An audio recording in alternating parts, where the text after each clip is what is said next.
Hello बच्चों, next topic है अपना electric field due to charge spherical shell.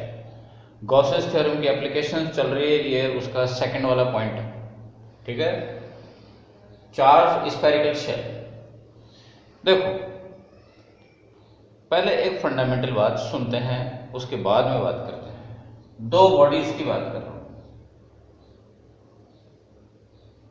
इनके ऊपर चार्ज है। एक बॉडी को मैंने चार्ज दिया,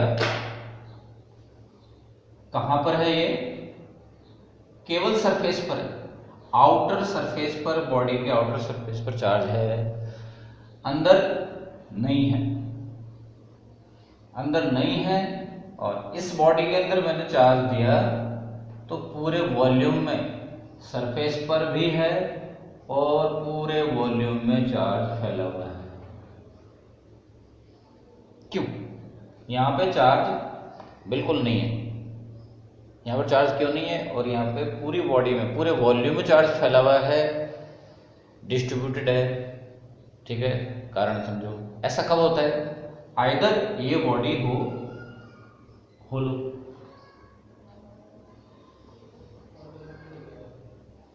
या तो बॉडी अंदर से मैटर ही नहीं है, तो फिर चार्ज होने का मतलब ही नहीं, हो ही नहीं सकता चार्ज। या ये बॉडी हो कंडक्टर, आइदर इट इज होलो और कंडक्टर।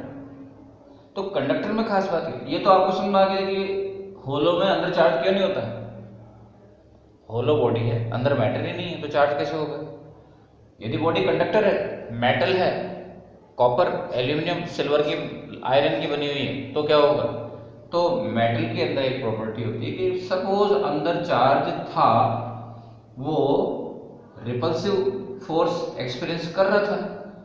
यदि अंदर चार्ज घुसा भी दें, इंसर्ट कर दें जबरदस्ती, तो वो रिपेल होकर के और कंडक्टर होने की वजह से फ्लो होकर के और मैक्सिमम डिस्टेंस पे रहना चाहेगा। वो दूर दूर होने की वजह से वो सरफेस पे आ जाएगा। ये रिपेल होकर के और सरफेस पे क्यों नहीं आना चाह रहा? सॉरी, ये क्यों नहीं आ रहा? ये जो चार्ज है आपस में रिपेल होकर के और बाहर क्यों नहीं आ रहा? क्योंकि ये चल नहीं सकता, क्योंकि ये बॉडी है नॉन कंडक्टर। तो फाइनल बात करें कि यदि बॉडी नॉन कंडक्टर है तो उसके पूरे वॉल्यूम में चार्ज डिस्ट्रीब्यूटेड होता है, स्प्रेडेड होता है। यदि बॉडी कंडक्टर है तो जो चार्ज है वो सरफेस पर स्टे होता है, अंदर नहीं रह सकता, म्यूचुअली रिपेल होकर के और वो सरफेस पे आ जाता है, म्यूचुअली रिपेल होकर के। ठीक है, और यदि बॉडी होलो है तब तो फिर रहेगा ही सरफेस पर, अंदर तो मैटर ही नहीं है। ठीक है, ये दो बड़ा डिफरेंस है। आपका प्रेजेंट में जो टॉपिक है वो कैसा है? शेल है, होलो है। शेप तो स्फेरिकल है, लेकिन स्फेयर कैसा है? शेल है या होलो है, या कह सकते हो कंडक्टर है। तीनों का एक ही मीनिंग निकल रहा है। शेल, होलो और कंडक्टर, तीनों का मीनिंग एक ही निकल रहा है। क्या? The charge is at surface of the sphere. Charge केवल सरफेस पर है। और आपको इस टॉपिक नोट्स में देखो, चार्ज आपको केवल कहां नजर आ रहा है? केवल सरफेस पर, प्लस प्लस, चार्ज केवल सरफेस पर है। ठीक है, डायग्राम बनाते हैं और इस टॉपिक पे आते हैं। ठीक है, देखो थोड़ा सा डायग्राम गंदा बन गया।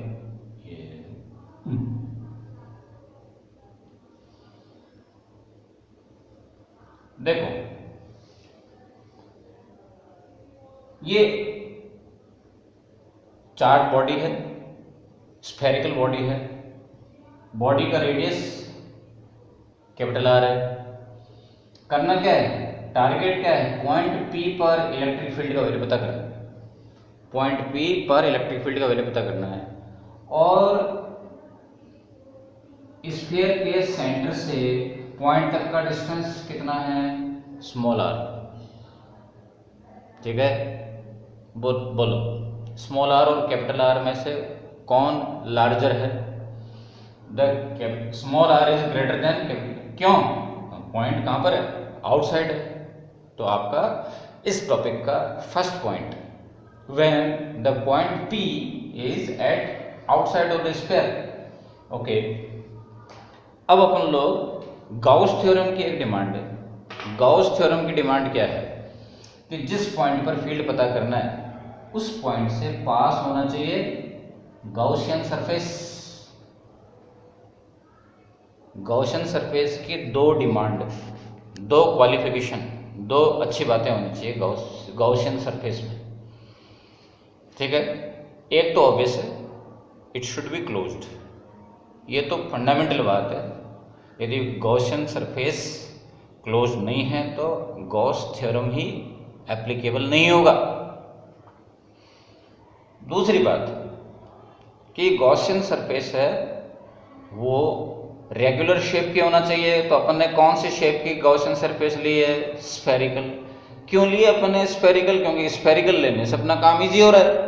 अपन लोग क्यों डिफिकल्ट शेप लेंगे? अपन लोग जब स्फेरिकल लेंगे तो अपना काम इजी हो रहा है। तो हर चीज़ का आंसर है, ठीक है ना। पर हर चीज़ का क्वेश्चन आपके माइंड में अराइज होना चाहिए। आपका क्वेश्चन है वो माइंड में अराइज होना चाहिए, तभी तो आंसर जनरेट करेंगे। क्वेश्चन ही पैदा नहीं होगा तो फिर काय का आंसर, ठीक है। आगे बात,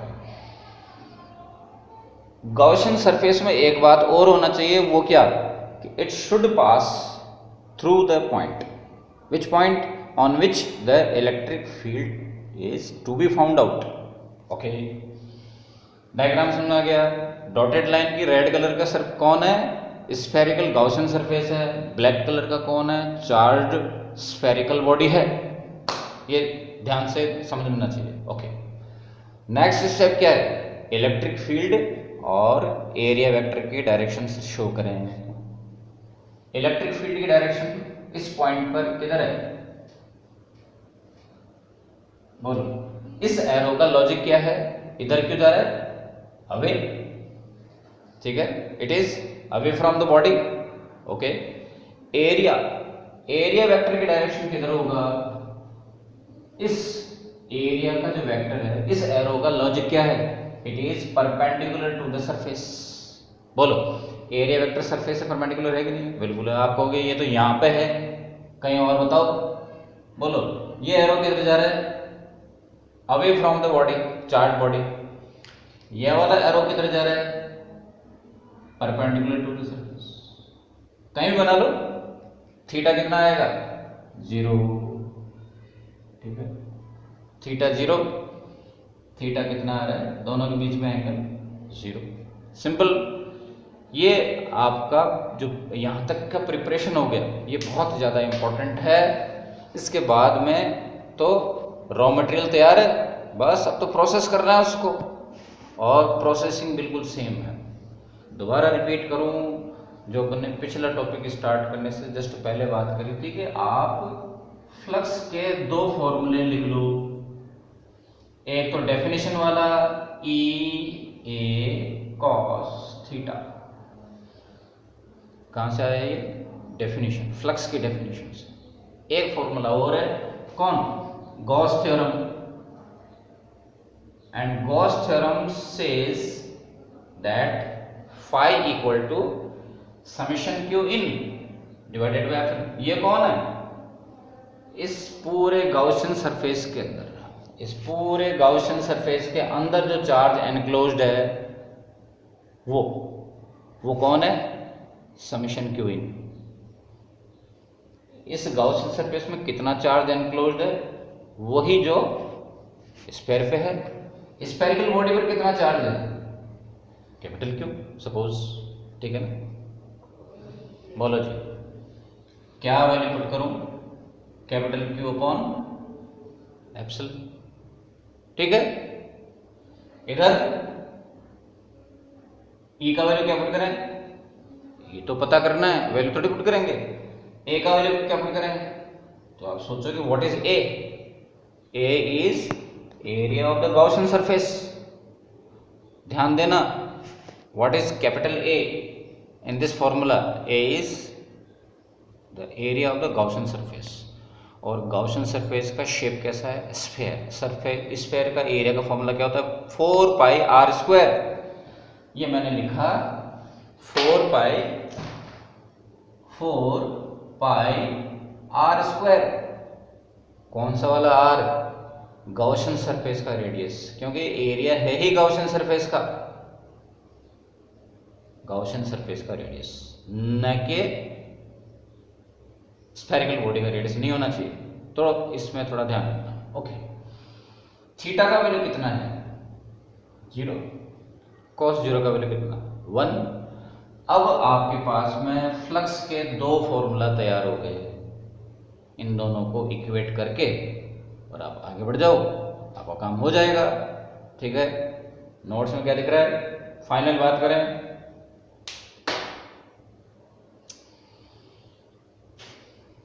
बोलो, इन दोनों फॉर्मूला को इक्वेट करें, करके दिखाऊं। देखो, E into 4 pi R square equal to Q upon epsilon. 4 pi R square cross multiplication में डिनोमिनेटर में चला गया, क्या लिखेंगे? 4 पाई आर स्क्वायर, और एप्सिलॉन तो पहले से बैठा हुआ था। ठीक है, ओके। 1 अपॉन 4 पाई एप्सिलॉन क्या लिखते हैं इसको? के। ये हो गया फाइनली के क्यू अपॉन आर स्क्वायर। ठीक है, फाइनल फॉर्मूला बन गया के क्यू अपॉन आर स्क्वायर। ठीक है, इस वाले इलेक्ट्रिक फील्ड को अपन लोग क्या बोलेंगे? ई आउट, यानी कि electric field eight outside of the sphere. Second topic, second part. इस सेकंड पार्ट में पॉइंट पी कहां चला गया? यहां पे आ गया। This is the new position of point P. Point P कहां पहुंच गया? सरफेस पर। तब सेंटर से पॉइंट तक का डिस्टेंस स्मॉल आर कितना हो जाएगा? कैपिटल आर के इक्वल हो गया। ठीक है, स्मॉल आर का वैल्यू कैपिटल आर के इक्वल हो गया। तो आप क्या करेंगे? बस जस्ट इसी फॉर्मूला में स्मॉल आर की जगह कैपिटल आर पुट कर दो, यानी कि यहीं से स्मॉल आर की जगह capital R capital R capital R होता हुआ आएगा। स्मॉल आर का वैल्यू कैपिटल आर के इक्वल क्यों है? क्योंकि पॉइंट सरफेस पर है। क्योंकि आप अभी किस जगह पर फील्ड पता कर रहे हो? सरफेस पर। ठीक है, सेकंड पॉइंट हो गया। सेकंड पॉइंट को थोड़ा सा और आगे ले चलते हैं, थोड़ा सा, ज्यादा नहीं, थोड़ा सा। फाइनली बोले, फर्स्ट पॉइंट का कंक्लूजन क्या है? E out equal to K Q upon small R square. E surface equal to क्या आया? K Q upon capital R square. इसको आप ये भी लिख सकते हो, के का फॉर्मूला क्या है?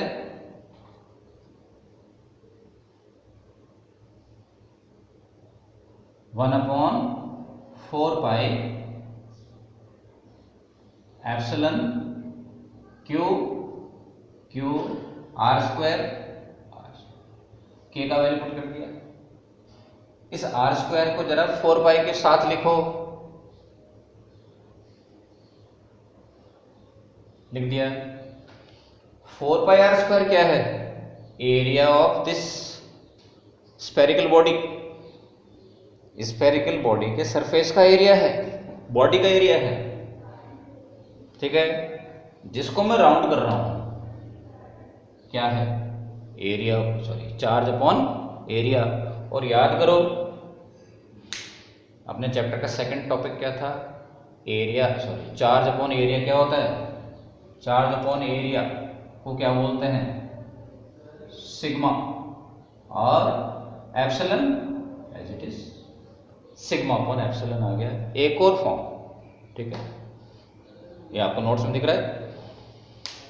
ओके, थर्ड पार्ट क्या है इस टॉपिक का? अब के बार पॉइंट P कहाँ पर है? इनसाइड, ठीक है ना। तो इसको इरेज करते हैं और डायग्राम वापस बनाते हैं।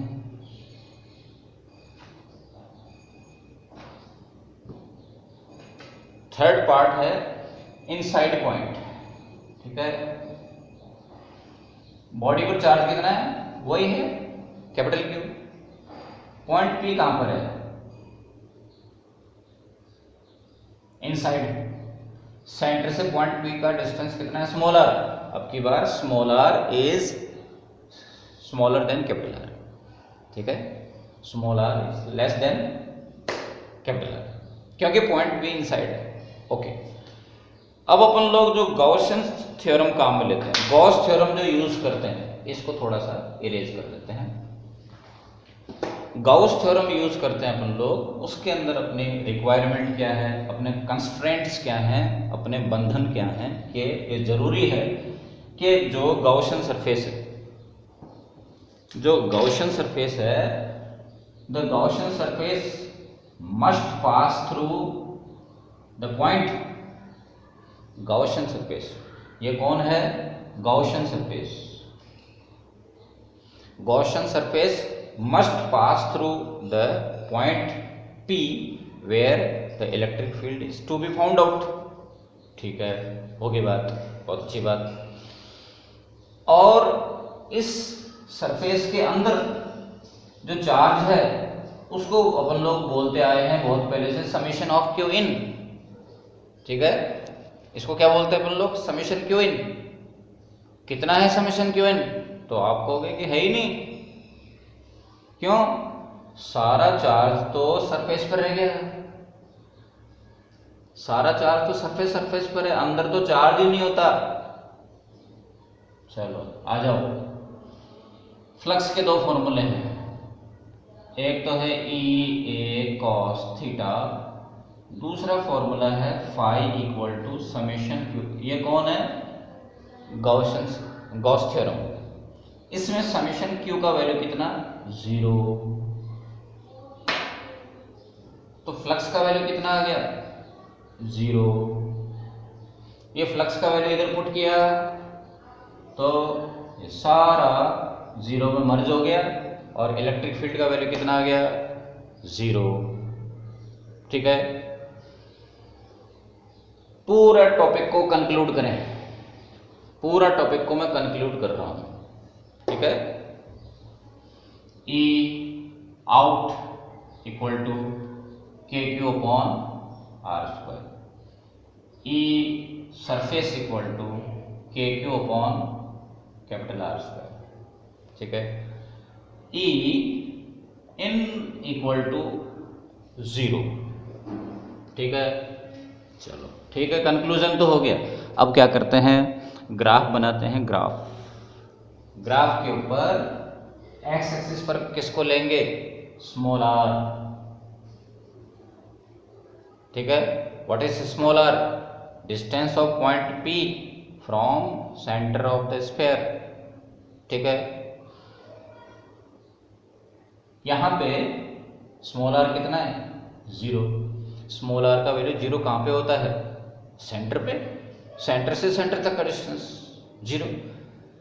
स्मॉल r का वैल्यू यहां कितना है? Capital R। कहां पे? सरफेस पर। यहां पर स्मॉल r का वैल्यू कैसा है? Greater than capital R। कौन सी जगह पर है? कौन सी जगह है ये? आउटसाइड। यहां पर स्मॉल r का वैल्यू कैसा है? Less than capital R। कौन सी जगह है ये? Inside. Dot dot dot dot dot dot line है उसके, ये वाला रीजन कौन सा है? ये रीजन सरफेस स्फीयर में कहां पर है? इनसाइड। ये वाला रीजन इनफाइनाइट तक आउटसाइड है। इनसाइड में इलेक्ट्रिक फील्ड का वैल्यू कैसा है? 0। ग्राफ की लाइन कहां जा रही है? ये जा रही है। मैं रेड से ग्राफ की लाइन, ये ग्राफ की लाइन कहां जा रही है? 0। आउटसाइड पर E और R के बीच में रिलेशन कैसा है? इनवर्स रिलेशन है, और आप जानते हो इनवर्स का ग्राफ कैसा आता है? यूं करके आएगा, ठीक है। ये ग्राफ किसका है? E proportional to 1/r²। Graph कहां से स्टार्ट हो रहा है? सरफेस से। सरफेस पर इलेक्ट्रिक फील्ड का वैल्यू कितना है? KQ upon capital R square. Y axis पर ऑब्वियसली इलेक्ट्रिक फील्ड, ठीक है। उसके बाद नेक्स्ट टॉपिक, ये आपके जो नोट्स हैं उसके अंदर ध्यान से देखो, यहाँ क्या लिखा है नोट्स में, उसको करेक्शन कर लो, ठीक है ना। नोट्स में जो जो करेक्शन आएंगे, जो जो मेरी नज़र में पड़ेंगे, आप लोग उनको ठीक करते जाएंगे। यहाँ पर क्या लिखा है नोट्स में, उसको करेक्शन कर लो। यहाँ पर कैपिटल R स्क्वायर होना चाहिए, आपके नोट्स में स्मॉल r लिखा है, ठीक। नेक्स्ट टॉपिक, ये वाला जो टॉपिक है उसके जैसा ही है, ठीक है। डिफरेंस भी देखेंगे और जो सिमिलैरिटी है इस वाले में और नेक्स्ट वाले में, सिमिलैरिटी भी देखेंगे, तभी जा करके और अपना कंफ्यूजन खत्म भी होगा। चलो मैं इरेज कर देता हूँ। और नेक्स्ट टॉपिक क्या है? नेक्स्ट टॉपिक के अंदर देखो मैंने क्या इरेज कर दिया, जो चार्ज बॉडी है। अब की बार चार्ज बॉडी कैसी हो गई? Non conductor. पिछले टॉपिक में चार्ज बॉडी कैसी थी? कंडक्टर। नॉन कंडक्टर हो गया। फर्क क्या है? देखो डायग्राम के अंदर, नोट्स के अंदर, कि अब की बार आपका चार्ज कहां पर है? पूरे वॉल्यूम में फैला हुआ है, इसलिए हेडिंग में क्या लिखा है? Volume charge distribution. पूरा चार्ज वॉल्यूम में फैला हुआ है, ठीक है। एक एग्जांपल दूं, एग्जांपल सुनो। एप्पल में रेड कलर कहाँ पे होता है? सिर्फ सरफेस पर। ठीक ऐसे ही किसी मेटल के या कंडक्टर के स्फीयर में यदि आप चार्ज दे दो तो वो कहाँ पर रहता है? केवल सरफेस पर। जैसे एप्पल में रेड कलर, ठीक है, समझ में आ गया? अंदर चार्ज नहीं रहता। और एक बेसन का लड्डू, उसके अंदर बेसन कहाँ पे होता है? क्या केवल सरफेस पर होता है? क्या सरफेस पर नहीं होता, केवल अंदर होता है? नहीं, सब जगह होता है, सब जगह होता है। तो ठीक वैसे ही एक प्लास्टिक की, एक पीवीसी, एक रबर की, यानी कि नॉन कंडक्टर ऑब्जेक्ट है, एक नॉन कंडक्टर मटेरियल का एक स्फीयर है उसके अंदर, और स्फीयर नहीं, कोई सी भी शेप की बॉडी हो सकती है, सॉलिड है, तो उसमें चार्ज कहाँ पर होगा?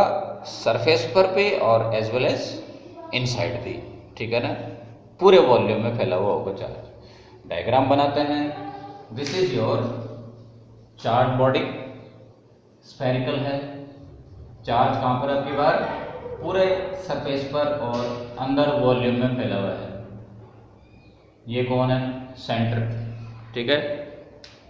और what is this? Radius of sphere. ये कौन है? पॉइंट P, जिस पे इलेक्ट्रिक फील्ड पता करना है। यहां से यहां तक का डिस्टेंस कौन है? स्मॉल r, ठीक है ना। पॉइंट P और सेंटर के बीच डिस्टेंस। ये कौन है? It is the spherical Gaussian surface, ठीक है ना। इस पॉइंट पर इलेक्ट्रिक फील्ड का डायरेक्शन किधर है? Away from the spherical body, ठीक है। किसी भी सरफेस पर या इस पर किसी भी पॉइंट पर एरिया वेक्टर की डायरेक्शन किधर होगी? ये एरो किधर जा रहा है? Perpendicular to the surface. इन दोनों के बीच में एंगल थीटा, थीटा कितना है? 0 डिग्री। तो आपको लग रहा है ये तो रिपीट सा हो रहा है। यस, रिपीट होगा। इस टॉपिक के और पिछले टॉपिक के, कंडक्टर और नॉन कंडक्टर स्फीयर्स के जो टॉपिक्स हैं, उनका फर्स्ट पार्ट और सेकंड पार्ट सेम है। क्या नोटिस किया आपने? फर्स्ट पार्ट और सेकंड पार्ट सेम है, इसलिए अपन लोग नहीं करेंगे, ठीक है ना। सेम है। अब सेम, आप सोचो सेम क्यों है? क्योंकि आप सोचो ये जो इस गॉसियन सरफेस है, इसको क्या मतलब कि अंदर जो चार्ज बैठा हुआ है वो केवल सरफेस पर है या वॉल्यूम में फैला हुआ है? अपने को क्या मतलब? ठीक है, मतलब दोनों फर्स्ट और सेकंड पार्ट, आउटसाइड पॉइंट वाला और सरफेस वाला जो दोनों पार्ट है वो दोनों टॉपिक्स में सेम है। आप मैच भी कर सकते हो, देख सकते हो सेम है। तो अपन लोग सीधे थर्ड पॉइंट पे जाएंगे। What is the third point? At inside.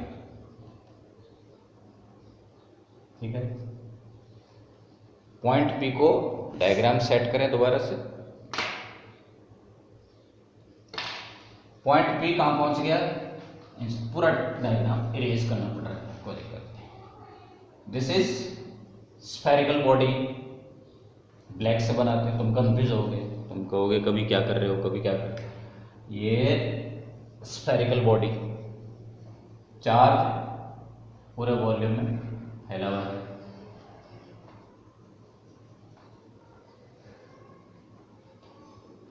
This is center and this is point P where electric field is to be formed. This is center. ये distance कितनी है? Small r. ये distance कितना है? Capital R. It is the radius of the spherical body. ठीक, point P है। Next step क्या होता है? आप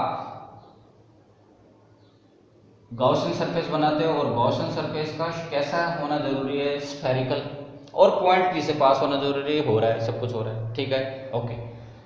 ये जो चार्ज है, जिनको जो प्लस प्लस प्लस वाले हैं, मैं जिनको रेड रेड शो कर रहा हूं, कौन सा चार्ज है ये? समेशन क्यू इन। जो ब्लैक ब्लैक वाला जो प्लस प्लस है, जो ब्लैक वाले प्लस प्लस है, वो क्या है? These are not included in summation Q. Gauss theorem के जो फॉर्मूला है, ये गॉस थ्योरम का फॉर्मूला है, इसमें जो समेशन क्यू इन है, ये कौन है? ये वाले चार्ज जो रेड वाले प्लस प्लस प्लस प्लस है, ये समेशन क्यू इन है। This is the charge enclose with in the Gaussian surface. जो प्लस, जो ब्लैक वाला जो चार्ज है, ब्लैक वाले जो प्लस प्लस प्लस है, ये वाला, ये समेशन क्यू में इंक्लूडेड नहीं है।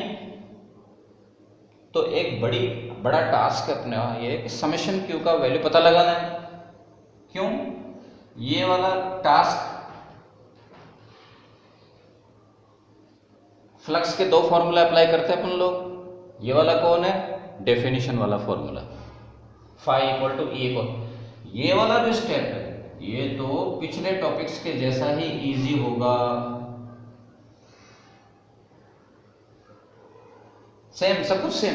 पिछले टॉपिक्स में ऐसे हो रहा था बार बार, ठीक है ना, पिछले टॉपिक में, ठीक है, एंगल का वैल्यू सब कुछ सेम है। तो ये कोई बड़ा टास्क नहीं है। इक्वेशन 1 बनाया, ये तो रिपीट हो रहा है बार बार।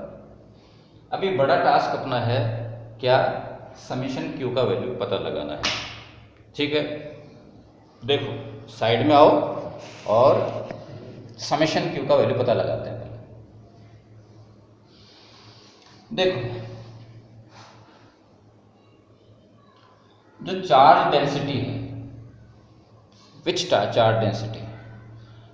चार्ज डेंसिटी कौन सा? वॉल्यूमिक चार्ज डेंसिटी का फॉर्मूला क्या है? Charge upon volume. Charge density का फॉर्मूला होता है चार्ज अपॉन वॉल्यूम, ठीक है। आप बताएं कि कंप्लीट पूरे स्फीयर पर चार्ज कितना है? Capital Q.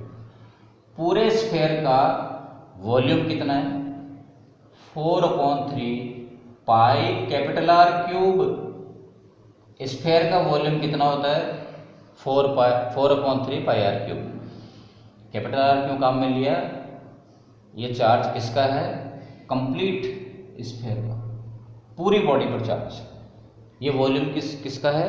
पूरी बॉडी का वॉल्यूम है। इस बात को ध्यान रखो।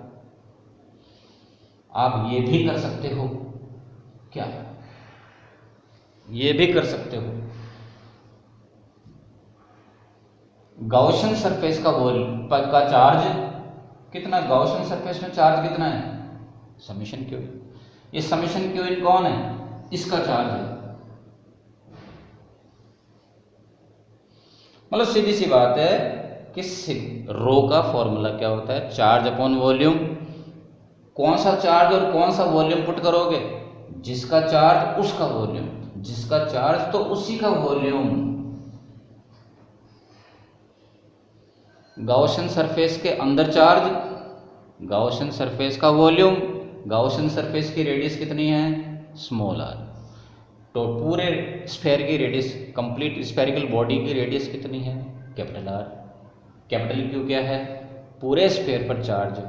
ये कौन है? गाउसियन सरफेस पर चार्ज। इस बात का ध्यान रखें, दोनों ही फॉर्मूले अप्लाई हो सकते हैं। आपको क्या करना है, इधर से क्या निकाल के लाना है, जरा मेरे को बताओ। इसको मैं यूज करके और समेशन क्यू का वैल्यू निकाल के ला रहा हूं, ठीक है, क्रॉस मल्टीप्लाई से। इस पूरे राउंड को देखो, बाकी मत देखो, इसको देखो। समेशन क्यू का वैल्यू क्या निकाल के ला रहा हूं मैं? Summation Q in is equal to, cross multiply करें, rho multiplied by 4/3 pi are cube. ये समेशन क्यू का वैल्यू कहाँ ले चलो? उधर ले चलो, ले चलो, आ जाओ, आओ। एक काम करते हैं, इसको इरेज कर देते हैं डायग्राम को। अब इतना इंपॉर्टेंट नहीं है डायग्राम, ठीक है ना। और एक झलक देख लो और इसको बाय बाय कर देते हैं डायग्राम को।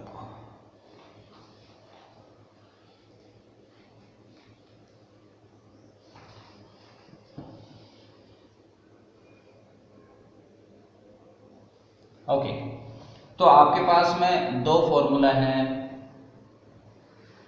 एक तो फॉर्मूला आ गया आपके पास इलेक्ट्रिक फ्लक्स के डेफिनेशन से, और दूसरा क्या आया है?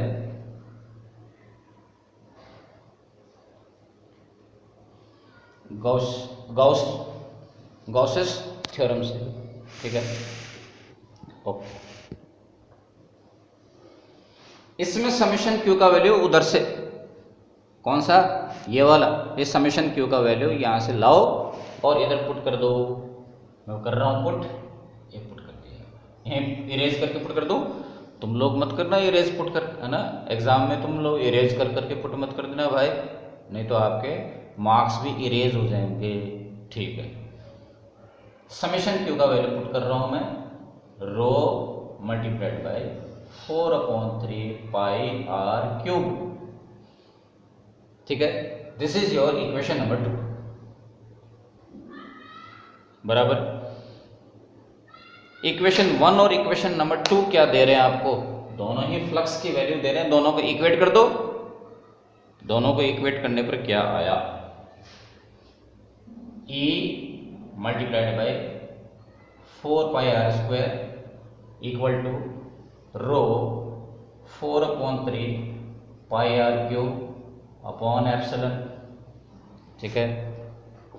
ओके, ये 4 पाई आर स्क्वायर क्या होगा? क्रॉस मल्टीप्लाई होगा, डिनोमिनेटर में ले जाऊं उसको, वो गया 4 पाई आर स्क्वायर। आगे क्या होगा? बस सिंपल है, R square R cube cancel हो गया, एक आर बच गया, 4 पाई कैंसिल हो गया, और फाइनली क्या आ गया?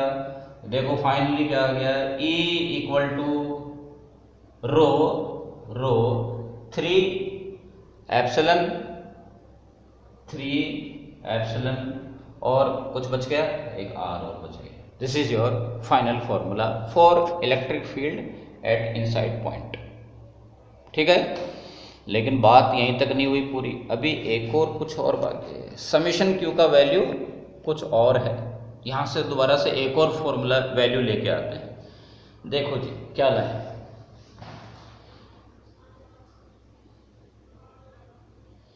अब की बार में जो राउंड कर रहा हूं,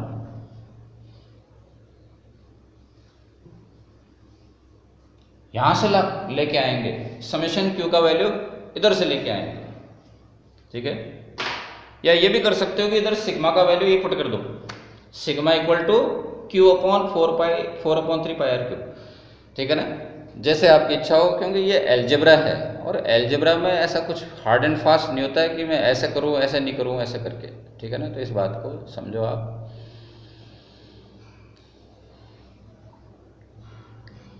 ठीक है, तो आप क्या कर सकते हैं, कि इसमें सिग्मा का वैल्यू पुट कर दें, सॉरी मैं गलती कर रहा हूँ, रो का वैल्यू पुट कर दें। रो का वैल्यू क्या है, ये रो का वैल्यू, ये रो है, ठीक है। रो का वैल्यू इधर आप पुट करेंगे इस फॉर्मूला में, यहाँ पे रो का वैल्यू पुट करें। क्या है रो का वैल्यू, Q अपॉन 4 पाई r cube upon 3 epsilon into small r। Bracket में कौन है, वो रो का वैल्यू। यहाँ से रो का वैल्यू लाया मैं ब्लैक वाला, और ये रो का वैल्यू, यहाँ पे रो का वैल्यू पुट कर दिया ब्रैकेट वाला, ठीक है। अब कुछ कैंसिल हो रहा है, यस, ये 3 और 3 कैंसिल हो गया, ठीक है।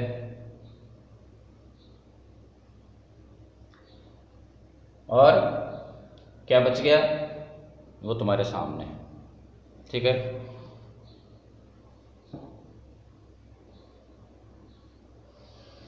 तो जो बच गया वो तुम्हारे सामने है, मैं लिख देता हूँ सबको इरेज करके, और बोलो इसके इक्वल टू क्या आएगा, E इक्वल टू क्या क्या बच गया, 3 3 कैंसिल हो गया, ठीक है। और 4 पाई एप्सिलॉन, एप्सिलॉन भी है कि नहीं इसमें, यस एप्सिलॉन भी है, एप्सिलॉन बच गया, एप्सिलॉन लिख लिया, क्यूब, ये क्यूब बच गया, ठीक है। और r क्यूब, ये r क्यूब, ये r क्यूब, और ये स्मॉल r, ये स्मॉल r बच गया, ये स्मॉल r, ये स्मॉल r। और 1/4 पाई एप्सिलॉन को आप क्या बोलते हैं, के। फाइनली फॉर्मूला बन गया आपका ये। तो मतलब ये छोटी मोटी अलजेब्रा है बच्चों, फॉर्मूला बन गया KQ upon R cube small r। ये सब एल्जेब्रिक स्टेप्स हैं, आप जब तक खुद नहीं करोगे, इधर का वैल्यू उधर, उधर का वैल्यू इधर, इस फॉर्मूले से उस फॉर्मूले में वैल्यू पुट किया, दो इक्वेशंस को इक्वेट किया, इधर से उधर से कुछ कैंसिल हो गया, ये सब चीज़ें आप जब खुद पेन और कॉपी, रफ कॉपी लेकर के नहीं करोगे तो आपको कुछ भी कॉन्फिडेंस नहीं बनेगा, ऐसा लगेगा कि पता नहीं क्या हो रहा है, क्या चल रहा है, ऐसा करके, ठीक है ना।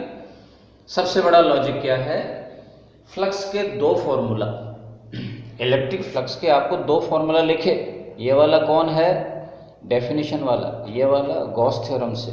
दोनों फॉर्मूला में डेटा पुट करो, दोनों फॉर्मूला को इक्वेट करो, और फिर अपने आप आपका टॉपिक चलता चला जाता है, ठीक है। नेक्स्ट टॉपिक अपन लोग करेंगे नेक्स्ट वीडियो में, अभी के लिए बाय बाय।